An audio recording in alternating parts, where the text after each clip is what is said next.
عربی میں کیا پڑھ رہا ہے، کیا کہہ رہا ہے۔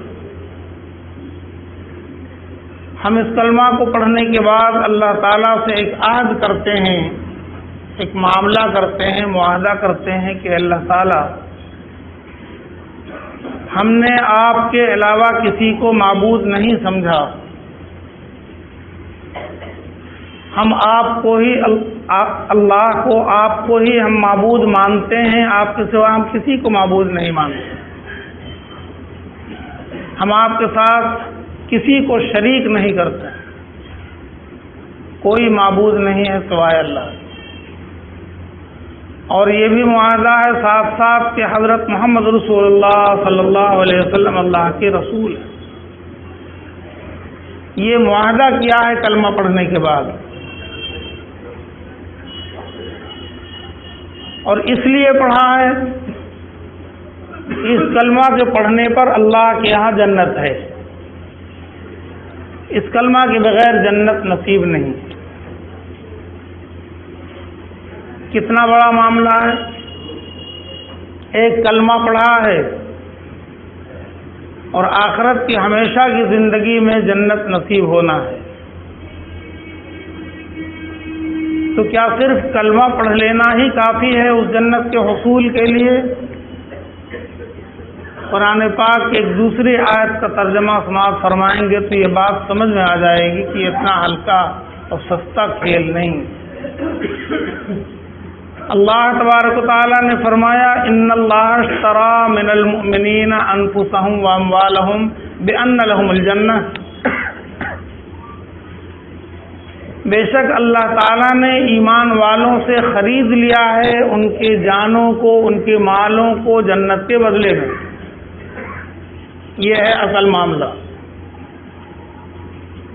کلمہ پڑھ کر ہم چاہیں گے کہ ہم جنت پا لیں تو اس آیت کا کوئی مطلب رہ جاتا ہے؟ اسی کلمہ پڑھنے کی تفصیل یہاں پر ہے کہ جب تم نے اللہ سے کلمہ پڑھ کر معاملہ کر لیا دنیا کا بھی اور آخرت کا بھی، تو معاملہ تو یہ ہے کہ اس دنیا کے اندر تمہیں اپنی جان کو اپنی جان نہیں سمجھنا، اور تم کو اپنے مالوں کو اپنا مال نہیں سمجھنا، یہ سب چیز اللہ کی ہو گئی، اللہ نے خرید لیا، اور اس کے بدلے میں اللہ تعالیٰ نے تم سے جنت کا وعدہ کر لیا، اور وہ جنت ملے گی آخرت میں۔ کلمہ پڑھیں گے یہاں، اپنے جان اور مال کو اللہ کے حوالہ کریں گے یہاں، اور جنت ملے گی وہاں۔ یہ ہے معاہدہ۔ تو ہم میں سے ہزاروں لاکھوں کروڑوں کلمہ پڑھنے والے ہیں، ان کے لیے اللہ تبارک و تعالیٰ کا یہ اعلان ہے یہ کہ آپ نے کلمہ پڑھا ہے تو آپ کو امتحان بھی دینا ہے، آزمائشوں سے بھی گزرنا ہے۔ یہ آج جو ابھی پڑھی گئی اسی سلسلے کی ہے۔ اللہ تبارک و تعالیٰ ارشاد فرماتے ہیں ام حسبتم ان تدخلوا الجنت، تم سمجھ رہے ہو کہ تم یوں ہی جنت میں پہنچا دیے جاؤ گے، داخل کر دیے جاؤ گے۔ ولما یاتکم، جب تک کہ تمہارے پاس وہ بات آ نہ جائے، مثل الذین خلوا من قبلکم، جو ان لوگوں کے پاس آئی تھی جو تم سے پہلے قومیں گزری ہیں۔ پہلے بھی تو قومیں گزری ہیں نا، پہلے بھی انبیاء آئے ہیں اور قومیں آئی ہیں، ان سب کے ساتھ یہی معاملہ اللہ کا ہوا ہے، تو اس قوم کے ساتھ بھی اللہ کا یہی معاملہ ہوگا۔ کیا ہے وہ؟ مستہم البأساء والضراء، بہت طرح سے ان کو آزمایا گیا، ان کا ٹیسٹ ہوا، ان کا امتحان ہوا، مصیبتیں آئیں، بھوکمری آئی، بہت پریشانیاں آئیں، یہاں تک کہ زلزلوا، ہلا دیے گئے۔ ایک زلزلہ ہم لوگ جانتے ہیں، اسی لفظ کا استعمال ہوا ہے کہ وہ ہلا دیے گئے،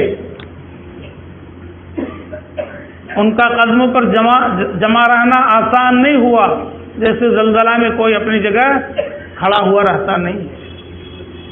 اگر زلزلہ آتا ہے تو ہر ایک بھاگتا ہے، کوئی جم کے دکھلا دے اپنی جگہ پر کہ ہلتی رہے زمین، ہم کھڑے ہیں، ایسا کوئی نہیں ملے گا۔ بڑے بڑے سب کرسیاں چھوڑ کر بھاگو۔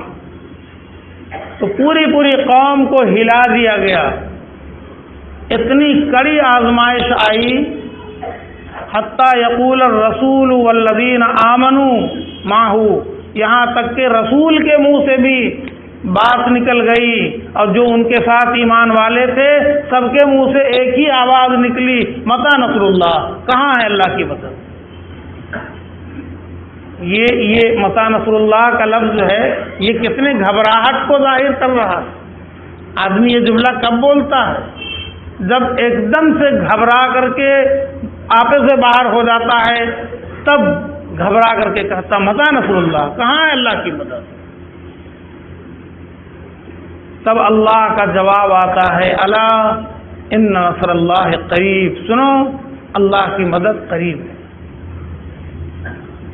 اللہ کی مدد تو آئے گی، لیکن امتحان پہلے ہوگا، امتحان کے بغیر اللہ کی مدد نہیں آتی۔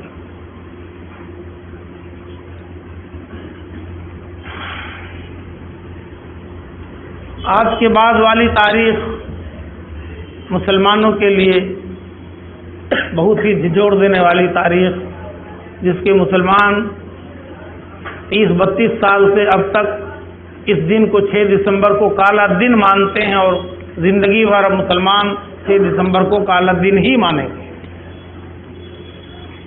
اس لیے کہ اس ملک کے اندر مسلمانوں کو اس تاریخ میں بڑے زبردست انداز سے آزمایا گیا ہے۔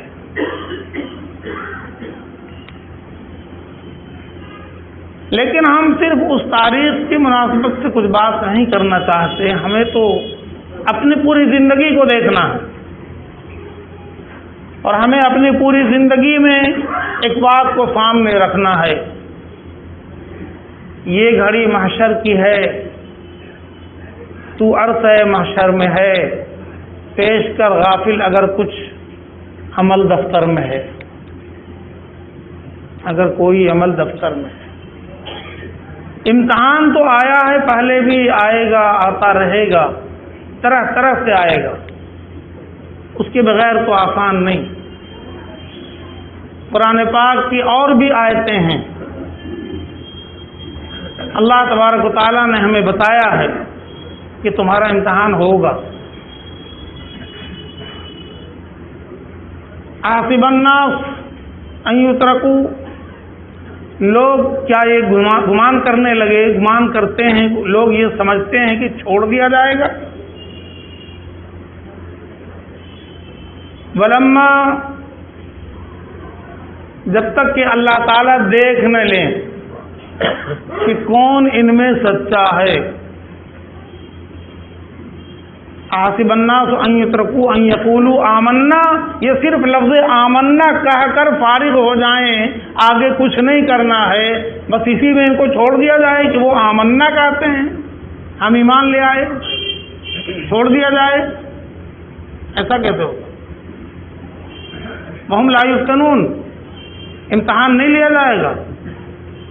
وَلَقَدْ فَتَنَّا الَّذِينَ مِن قَبْلِهِمْ، پہلے والوں کا تو امتحان ہوا ہے، آپ کا امتحان کیوں نہیں ہوگا؟ پھر ناانصافی ہو جائے گی، امتحان تو آپ کا بھی ہو۔ اور امتحان میں ہوتا کیا ہے؟ ہم میں سے ہر ایک امتحان سے گزرتا ہے۔ سڑک پر دوڑنے والے بچوں کا امتحان نہیں ہوتا، جس نے اسکول میں داخلہ لیا ہے، مدرسے میں داخلہ لیا، امتحان اس کا ہوتا ہے۔ امتحان کیوں ہوتا ہے؟ ڈگریاں دینے کے لیے، عہدے دینے کے لیے۔ یہ عہدے اور ڈگری کیا کریں گے؟ عزت ملے گی، دولت ملے گی۔ تو اس کے لیے نام لکھایا، جب نام لکھایا تو محنت کیا، سال بھر پھر اس کا امتحان ہوا تب ڈگری ملی. سڑک پر دوڑنے والوں کو کون پوچھتا ہے؟ امتحان ان کا ہوگا جنہوں نے لا الہ الا اللہ محمد رسول اللہ پڑھا ہے. اس لیے کہ اس کلمہ کے پڑھنے کے بعد ان کے لیے وعدہ ہے،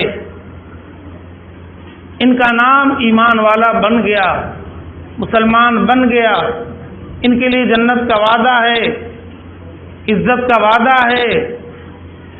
امتحان ان کا ہو. اللہ فرماتے ہیں صرف آمنا کہہ دینے سے کام نہیں چلے گا.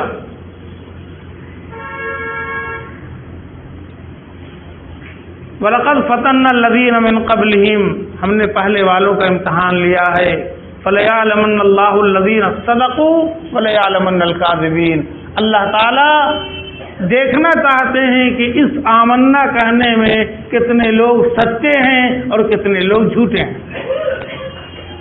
جی آمنا سب کہہ رہے ہیں، آمنا سب کہہ رہے ہیں، لیکن اس آمنا میں کتنے لوگ سچے ہیں کتنے لوگ جھوٹے ہیں یہ دیکھنا ہے.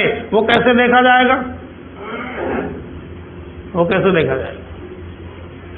ہم نے اگر یہ گمان کر لیا ہے کہ ہم اپنے دروازے پر لکھ دیں، اسٹیکر ساٹ دیں، فخر سے کہو کہ ہم مسلمان ہیں، تو فرشتے لوٹ جائیں گے کہ یہ تو مسلمان کا گھر ہے. کیا یہ سچی بات ہے؟ ہمارے اسٹیکر سے فرشتے خوش ہو جائیں گے، اللہ کی کہہ دیں گے کہ وہ ایمان والے اس میں رہتے ہیں. یا ہم اگر آئی لو کا بڑا بڑا بینر چھپا لیں اور دنیا کو دکھلائیں تو دنیا والے جو مانے نہ مانے، لیکن اللہ کے فرشتے تو نہیں مانیں گے. اور اللہ تعالیٰ تو سب جان رہے ہیں کہ یہ تمہارا محبت کا دعویٰ بینر ہی تک تو ہے، یہ اندر ہے کہاں؟ یہ بڑا بڑا جھنڈا ہو، 10-20 گز کا جھنڈا ہو، اس میں کلمہ طیبہ لا الہ الا اللہ اب وہ پھیرا رہا ہے آسمان میں، اللہ کے کلمے کو بلندی مل رہی ہے، لیکن وہ کلمہ اتر کے ہمارے دل میں بھی آیا نہیں آیا. امتحان اس کا ہوگا. امتحان جھنڈے کا نہیں ہوگا، امتحان بینر کا نہیں ہوگا، امتحان اسٹیکر کا نہیں ہوگا. کس کے دروازے پر اسٹیکر ہے، کس کے گھر پہ جھنڈا ہے؟ امتحان تو ہوگا کہ تیرے دل میں لا الہ الا اللہ محمد رسول اللہ ہے کہ نہیں. امتحان اس کا ہوگا.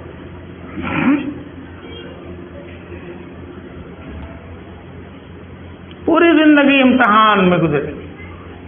اس دنیا کو دارالامتحان کہا ہی گیا. اور اللہ تعالیٰ امتحان میں ہمیں دیکھنا کیا چاہتے ہیں کہ ہمارا یہ بندہ ہمارے دین کی حفاظت کے لیے کیا جذبہ رکھتا ہے. جو دین ہم نے اس کو دیا ہے وہ دین اس کی زندگی میں کتنا ہے اور وہ اس پر کتنا چلتا ہے. کسی دین کی حفاظت کے لیے ہمیں کلمہ دیا گیا ہے کہ اللہ کے دین کی حفاظت ہماری زندگی میں ہو. جھنڈا اور بینر سے کام چلنے والا نہیں. اس دین کی حفاظت کے لیے ہمیں چنا گیا ہے. ہم اگر دین کے نام پر سر کٹانے کا جذبہ رکھتے ہیں تو اللہ فرماتے ہیں کہ میرے بندو پہلے تم سر جھکا کے دکھلاؤ، پھر تمہارا سر کٹانا ہم قبول کر لیں. اور خالی تم یوں ہی کہو کہ ہم تو اپنے دین کے خاطر سر کٹا سکتے ہیں، یہ کافی نہیں ہے. ابھی تک تمہارا سر جھکا نہیں ہے. تم سر جھکا لو میرے آگے، تب تمہارا یہ دعویٰ کہ ہم سر کٹانے کے لیے تیار ہیں ہم مان لیں گے. سر جھکانا تو تم کو نہیں آیا، پھر سر کٹانا تم کو کہاں سے آ سکتا ہے؟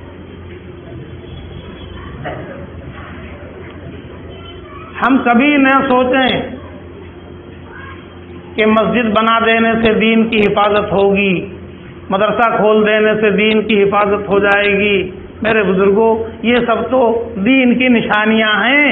دراصل ان کی دین کی حفاظت ہوتی ہے دین پر عمل کرنے سے، دین پر چلنے سے. سڑک بنا دیجئے، اور دونوں طرف لگا دیجئے رکاوٹ، کوئی ادھر سے نہیں آئے، کوئی ادھر سے نہیں آئے۔ سڑک بہت اچھی بنی ہے، بہت خرچہ ہوا کروڑوں، مگر دونوں طرف سے روک دیجئے، کوئی اس پر آئے نہیں، کتنے دن رہے گی وہ سڑک؟ کئی سال رہے گی؟ 2 4 10 سال کے بعد لوگ کھوجیں گے کہ یہاں پر اتنے کروڑ کی جو سڑک بنی تھی وہ کہاں ہے؟ وہ تو ختم ہے، وہاں تو گھاس بھوسا، کچڑا، گندگی، پخانہ، کتا بلی، ارے سڑک تھی یہاں پر، اتنے کروڑ کا بجٹ تھا اس کا، کہا چونکہ اس پر لوگ چلے نہیں اس لیے وہ سڑک ڈیڈ ہو۔ ہوتا کہ نہیں ہوتا؟ سڑک نہیں چلنے کی وجہ سے ڈیڈ ہو گئی، چاہے وہ کتنے کروڑ کی بنی ہو۔ لیکن اگر یہاں سے نالا روڈ جانے کے لیے کوئی سڑک ڈائریکٹ سیدھی نہیں ہے، لیکن لوگ جاتے ہیں میدان کراس کر کے، گلی کراس کر کے، تو لوگوں کے آنے جانے کی وجہ سے یہاں پر سڑک نما کوئی چیز، کوئی راستہ دکھائی پڑتا ہے کہ یہ راستہ ہے، چلتے رہنے کی وجہ سے۔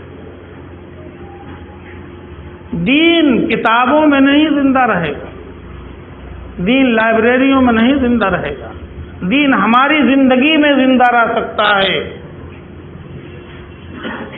اللہ تبارک و تعالیٰ نے اپنے قرآن پاک کی حفاظت کا وعدہ فرمایا ہے کہ ہم نے قرآن پاک نازل کیا ہے اور ہم ہی اس کی حفاظت کرنے والے ہیں۔ 1500 سال سے قرآن بالکل محفوظ ہے، اس میں ایک نقطے کا، ایک کوما کا، ایک فل اسٹاپ کا فرق نہیں پڑا ہے، اور پوری دنیا کے اندر کوئی گاؤں، کوئی شہر، کوئی محلہ، کوئی مسجد، کوئی ایسا نہیں ہے جہاں یہ قرآن پاک موجود نہ ہو، اور اپنی اسی شکل میں موجود ہے جس شکل میں سرکار دو عالم حضرت محمد رسول اللہ صلی اللہ علیہ وسلم پر اترا۔ یہ محفوظ کیسے ہے؟ اس کا اللہ نے انتظام کیا فرمایا؟ اللہ نے اپنے ایمان والے بندوں کے دل میں ڈالا کہ تم قرآن پاک کو زبانی یاد کرو، تمہارے بچے بچیاں قرآن پاک کو زبانی یاد کریں، اور بظاہر دنیا میں اس پر کوئی بینیفٹ ملنا نہیں ہے کہ جو حافظ ہو جائے گا اس کو ماہانہ 5000 روپیہ باندھ دیا جائے گا، ایسا ہے کہیں تو کچھ نہیں۔ لیکن اس کے باوجود کتنے بچے، کتنی بچیاں مسلمان ہر عمر میں قرآن پاک کو یاد کر رہے ہیں، زبانی یاد کر رہے ہیں، یہ کہاں سے؟ یہ اللہ تعالیٰ کی طرف سے ان کے دل میں ڈالا گیا، اور کر رہے ہیں بغیر کسی دنیاوی نفع کی امید کے، وہ کر رہے ہیں کیونکہ یہ نظام خداوندی ہے۔ اللہ نے وعدہ کر لیا کہ ہم قرآن کی حفاظت کریں گے۔ قرآن اگر صرف چھاپا جاتا، لائبریریوں میں، مسجدوں میں، الماریوں میں رکھ دیا جاتا، اور سب ایک بھی بچہ بچی کوئی قرآن کو یاد نہ کرتا، تو قرآن اب تک محفوظ نہیں رہتا اور نہیں رہے گا۔ اگر وہ یاد کرنا چھوڑ دیں تو قرآن محفوظ نہیں رہے گا، چاہے آپ کتنا چھاپ لیں، ساری الماری قرآن پاک پہ بھر دیں، چھاپنے سے نہیں بچتا ہے، یاد کرنے سے، وہ سینے میں چھپا لینے سے بچتا ہے۔ جب قوم نے، امت نے اس کو سینے میں چھپانا شروع کر دیا تو اب دنیا نے ہار مان لیا کہ اب اس کو مٹانا آسان نہیں۔ یہ بات میں نے اس لیے کہی کہ ہمیں یہ بات سمجھ میں آئے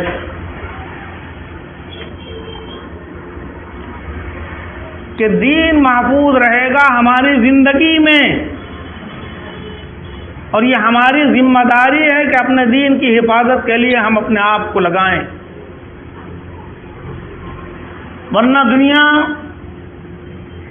پوری کوشش کر رہی ہے کہ یہ دین مٹ جائے، اور صرف آپ کے اس ملک میں نہیں، پوری دنیا میں یہ کوششیں جاری ہیں دین کو مٹانے کے لیے۔ ہم لوگوں نے کیا کیا نہیں دیکھا، کیا کیا نہیں جھیلا کہ ہمارے دین کے خلاف کیا کیا ہو رہا ہے۔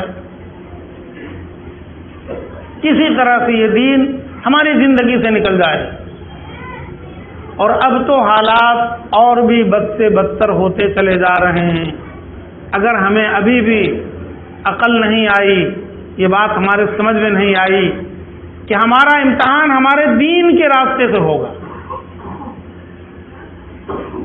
یاد رکھیے گا،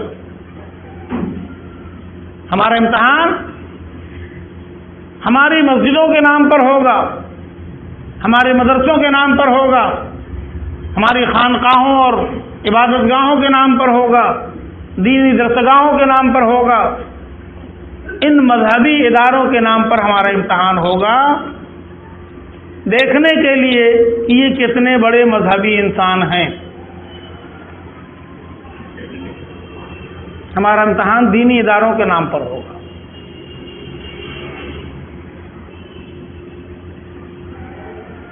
کتنا بڑا جھٹکا تھا وہ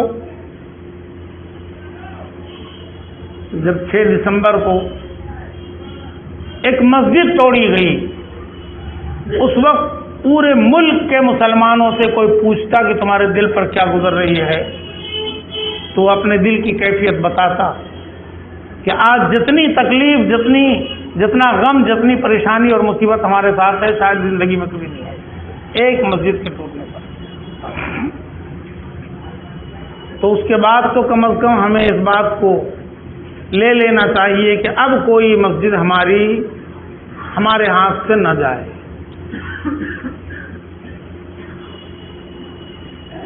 وہ چلیں اپنی چال اور ہم چلیں اپنی چال۔ وہ قانون بنائیں گے،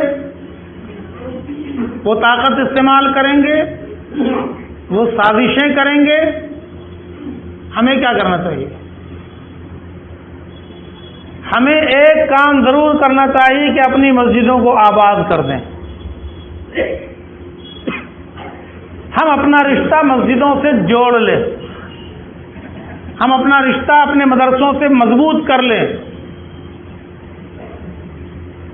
ہم اپنی خانقاہوں کو صرف زیارت گاہیں نہ بنا کے چھوڑ دیں، اس کو اپنی تربیت گاہ بنائیں، وہاں جا کر اپنی زندگی کی اصلاح کریں، خانقاہوں میں جا کر کے مدرسوں میں بیٹھ کر دین کا علم حاصل کریں، مسجدوں میں اللہ کے آگے سر جھکا کر اللہ کو منانے کی فکر کریں۔ اگر ہر کلمہ لا الہ الا اللہ محمد رسول اللہ پڑھنے والا یہ کام کرے گا تو دنیا کی کوئی طاقت ہمارے دین پر حملہ کرنے کے لیے سوچ نہیں سکتی۔ اس نے تو ہماری کمزوری کو محسوس کر لیا، کھلے لفظوں میں کہتا ہے ان کے پاس کچھ نہیں ہے، ان کے پاس جو ان کی اتحاد کی پونجی تھی وہ پونجی کو ہم نے ہڑپ کر لیا۔ اب یہ اتنے ٹکڑوں میں بٹے ہوئے ہیں کہ اگر ایک ٹکڑا ہماری زد میں آئے گا تو دوسرا جشن منائے گا، پھر جب ہم اس پر اٹیک کریں گے تو یہ ٹکڑا جشن منائے گا۔ یہ آپس میں ہی ایک دوسرے کی مصیبت میں جشن منانے والے ہیں، ان کو اس سے پرواہ نہیں ہے کہ ہمارا دین بدنام ہو رہا ہے، ہماری مسجدیں توڑی جا رہی ہیں۔ سب جانتے ہیں کہ وہ مسجد جو 6 دسمبر کو توڑی گئی تھی وہ کس نام سے منسوب تھی اور اس میں کتنے لوگ نماز پڑھتے تھے، لیکن مسجد تھی، اور مسجد کے بارے میں ایمان والا کہتا کہ وہ اللہ کا گھر ہے۔ اس وجہ سے ہر کلمہ پڑھنے والے کو صدمہ ہوا، تکلیف ہوئی کہ اللہ کا گھر توڑا گیا۔ اگر آج ہم یہی عقیدہ، یہی یقین، یہی بات اپنے دل میں بٹھا لیں کہ ہر مسجد اللہ کی ہے، کوئی ہماری نہیں، کوئی تمہاری نہیں، کوئی فلاں کی نہیں، یہ مسجد اللہ کی ہے، اور اپنا رشتہ اس سے جوڑ لیں۔ یہ نہیں کہ اس میں ہم کیسے جائیں گے، یہ تو ہماری نہیں ہے، اس میں ہم کیسے جائیں گے، وہ ہماری نہیں ہے، اس میں وہ کیسے آئے گا، وہ ہماری ہے، اس کی نہیں ہے۔ یہ کہاں سے پیدا ہوا؟ یہ اسی دشمن نے پیدا کر دیا ہے جس کو ہماری مسجدوں کو ویران کرنا تھا، توڑنا تھا۔ اس نے پہلے ہمارے دلوں پہ حملہ کیا، ہمارے دلوں میں اس قسم کی باتیں پیدا کر دی، بٹھا دی، اور اس کے بعد ہم نے اس کو مان لیا کہ یہ ہماری ہے، ان کی ہے، تو میری تیری کرنے کی وجہ سے آج جو نقشہ ہے۔ ابھی ایک مسئلہ چلا ہوا ہے، مسائل تو بہت سے آئے، ابھی ایک مسئلہ کتنا زبردست چلا ہوا ہے سب جانتے ہیں کہ مسلمانوں کے اوقاف کی پراپرٹی پر ان کی نظر آ گئی ہے، حملہ اس کو لینا ہے، اس کو قبضہ میں لینا ہے۔ اتنی بڑی پراپرٹی مسلمانوں کے پاس رہیں گی، یہ بات برداشت نہیں ہوئی تو انہوں نے پہلے تو طاقت کا استعمال کیا، قانون سازی ہو گئی، اور یہ اعلان ہو گیا کہ جتنے وقف کی پراپرٹی ہے سب گورنمنٹ کی۔ تو مسلمانوں نے تھوڑا سا زور لگایا کہ یہ کیسے ہو سکتا ہے، ہم تو دیں گے نہیں، وغیرہ وغیرہ۔ تو ادھر سے جواب آیا کہ آپ پہلے ثابت تو کر دیجئے کہ وہ سب پراپرٹی آپ کی ہے، دکھلائیے کیا ثبوت ہے آپ کے پاس کہ وہ مسجدیں آپ کی ہیں۔ اب اس کے لیے اتنا تھوڑا سا وقت دے دیا کہ اتنے دنوں کے اندر آپ کو اپنی تمام اوقاف کی پراپرٹی کو ثابت کر دینا ہے کہ آپ کی ہے۔ کیا مسلمان کامیاب ہو گئے اس ملک کے اندر؟ جواب دیجیے۔ ہم اپنے اپنے گھر کے کاغذات کو تو کتنی حفاظت سے رکھتے ہیں، مجال ہے کوئی کہہ دے کہ یہ مکان تمہارا نہیں ہے ہمارا ہے، ہم اتنے ثبوت دے دیں گے اور اتنا کچھ کرنے کے لیے تیار ہیں، لیکن وہ اللہ کا گھر جس سے ہمارا ایمان جڑا ہوا ہے، جس سے ہماری عبادت جڑی ہوئی ہے، جس سے ہمارا ایمان یقین جڑا ہوا ہے، بس وہ ایسے ہی ہیں،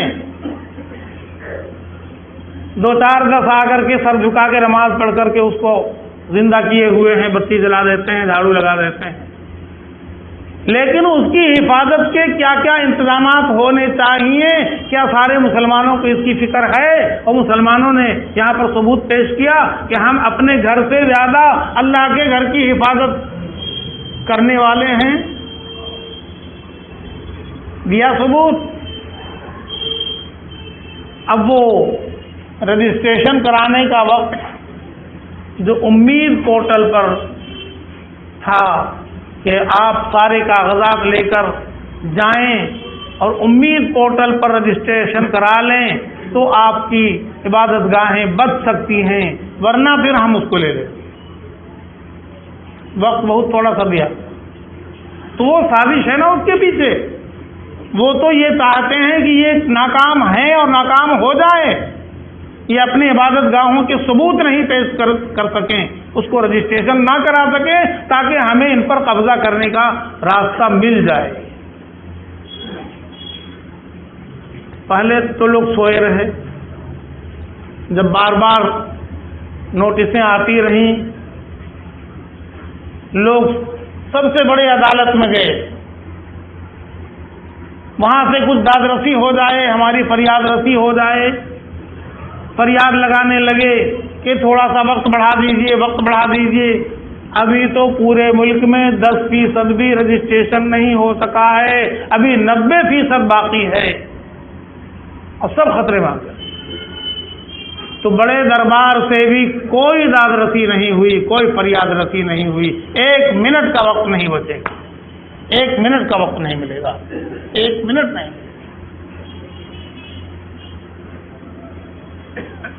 بس 5 دسمبر آیا، یہ 6 دسمبر آیا، اور گھڑی کی سوئی 11:59 پر گئی اور دروازہ بند۔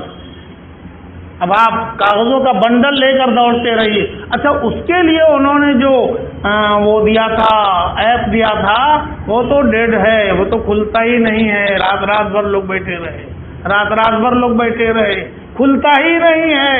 وہ کھلے گا کیسے؟ اس کو تو جان بوجھ کر کے جام کیا گیا، اس کو جان بوجھ کے جام کیا گیا تاکہ یہ رجسٹریشن کرا نہ سکے. اور وہی ہوا، تاریخ ختم ہو گئی. یہ معمولی امتحان نہیں ہے، بہت بڑا امتحان ہے، بڑی آزمائش. ہم یہاں پر بھی فیل نظر آ رہے ہیں. بس یہ ہے کہ ہمیں چاہیے کہ ہم اپنے اندر خلوص پیدا کریں اور اللہ کے گھر کی عبادت خانوں کی حفاظت انشاءاللہ ہوگی. ہمیں وہاں سر جھکانے سے ہوگی. اب ہم اس بات کی امید نہ رکھیں کہ آسمان سے کوئی ابابیل کا لشکر آنے والا ہے. ابابیل کا لشکر اب نہیں آئے گا.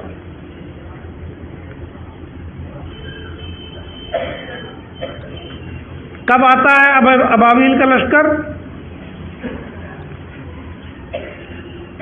جب وہ یقین ہو، جب ایسا ایمان ہو. یاد ہے نا، آیا تھا ابابیل کا لشکر. کب آیا تھا؟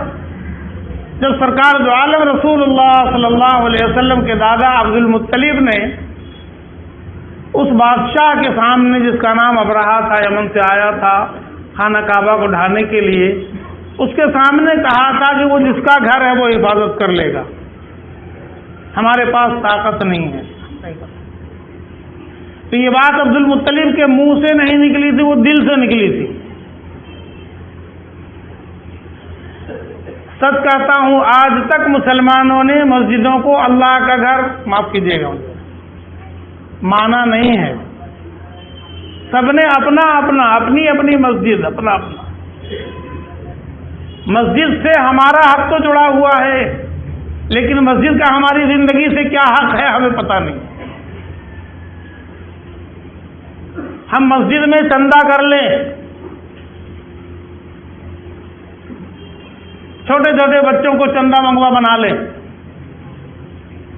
ہماری زندگی کا مسئلہ مسجد سے حل ہو جائے،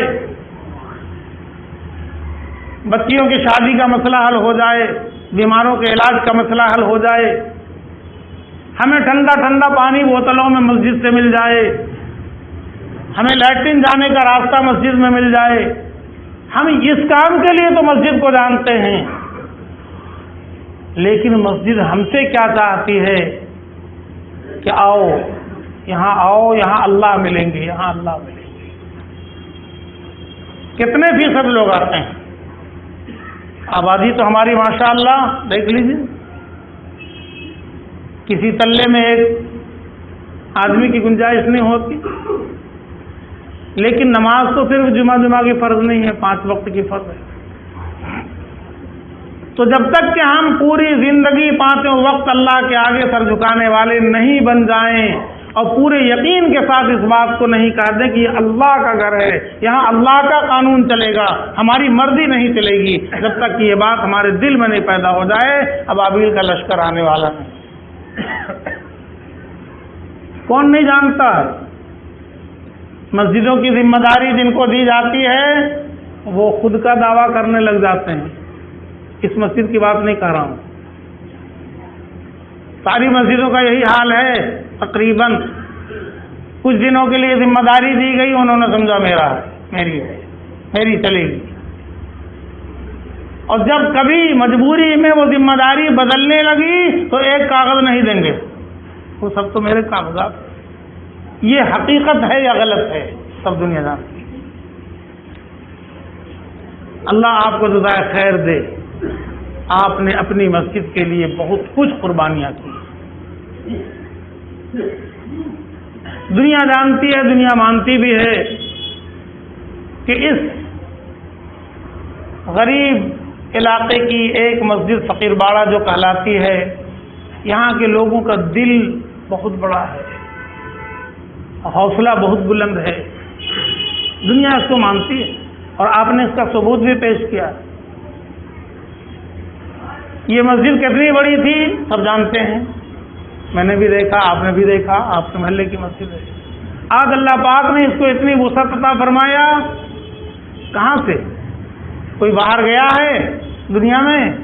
نہیں، آپ کے دل میں اللہ نے ڈالا ہے کہ آپ کی مسجد ہے، آپ کی عبادت کی جگہ ہے، آپ اپنے لیے عبادت کریں گے تو آپ جس طرح اپنی دنیا کی ساری ضروریات کے لیے سوچتے ہیں، آپ اس کے لیے بھی سوچئے، اور آپ نے سوچا، آج الحمدللہ مسجد یہاں سے وہاں تک۔ یہ آپ کی سوچ کی بدولت، آپ کے دل میں یہ بات اللہ نے ڈالی۔ اتنی بڑی بڑی قربانی آسان نہیں ہوتی جتنی آپ نے اپنے مسجد کے لیے دیا، اور دیکھتے دیکھتے یہ مسجد کہاں سے کہاں پہنچی۔ آنے والی نسلیں آپ کو دعائیں دیں گی انشاءاللہ تعالی۔ ایک تقاضا آپ کے سامنے ہے اپنی مسجد کا، ابھی وہ تقاضا پورا نہیں ہوا ہے۔ ایک گزارش میں نے کیا تھا کہ برابر والی زمین مسجد کو مل جائے، وہ دوسرے کے ہاتھ میں جانے والی ہے، وہ بیچنے کے لیے تیار ہیں، تو مسجد نے کہا ہم لے لیں گے۔